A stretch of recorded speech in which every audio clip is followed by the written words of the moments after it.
Let's move on to the next type of problem. Point-slope form. Point-slope form is very good when the problem gives me a sample point, like x and y, and a rate of change, m, or your slope.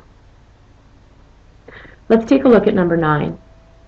At Eagle Bay, it costs $10 per hour to rent a canoe.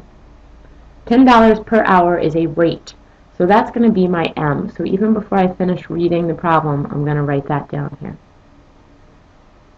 Nick and his friends rented a canoe for 3 hours and paid $45. Those are my two values that can go together. They're both true at the same time. I can have something rented for 3 hours and pay $45. I put 3 for my hours in for my x variable because my time is going to be my independent variable. Write and solve a linear equation to find the cost to rent a canoe for 8 hours.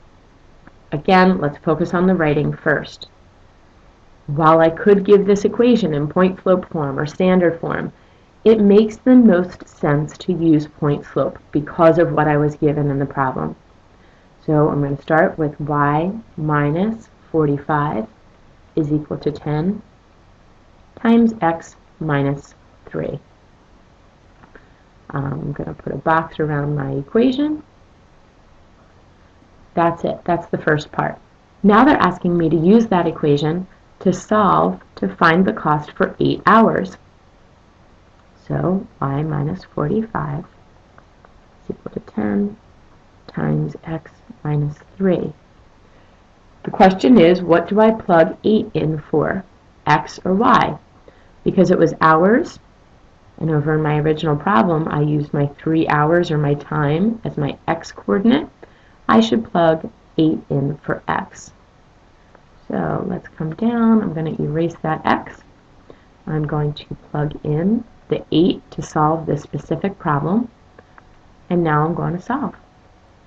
So I've gotten my y is 95. When I plug 8 in for x, my cost is going to be $95. Let's make sure our answer is clear. $95 for 8 hours. The last type of problem that we have on the sheet is where we're given 2 points.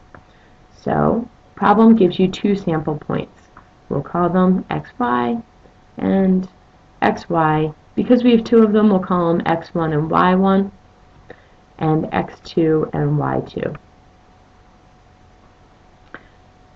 Let's look at problem 13. To surf the internet for 25 minutes at an internet cafe, it costs $7.25. There's my first pair of values. So I'm going to write that down, 25 minutes and $7.25. For 40 minutes, it costs $9.80. There's my next value. Write and solve a linear equation to find the cost for surfing the web in 1 hour. Here's where we have some decisions to make. In the last section, we talked about using 2 points to find the slope, plugging in one of those points to find my y-intercept. That is completely fine. That might be a great way to go. You could also find your slope and then use one of these points to plug it into point-slope form. Either would be acceptable. So I'm going to take a minute and I'm going to do it both ways. For both of those strategies, okay, I have to start by finding my slope. I found my slope as 17 cents. If I think of my slope as a rate of change, that must be telling me that each minute I am paying 17 cents. Okay, I just condensed my work over here so that I have my slope. But I still gave myself a little bit of room to do some work. So you do not have to do this both ways, but I'm going to do it both ways to show 2 different approaches to the same problem. If I would like to get this equation in slope-intercept form, I would use my slope as 17 cents. I would pick one of these points, let's pick this one, and plug it in for x and y. Okay, I've solved to find my b as $3.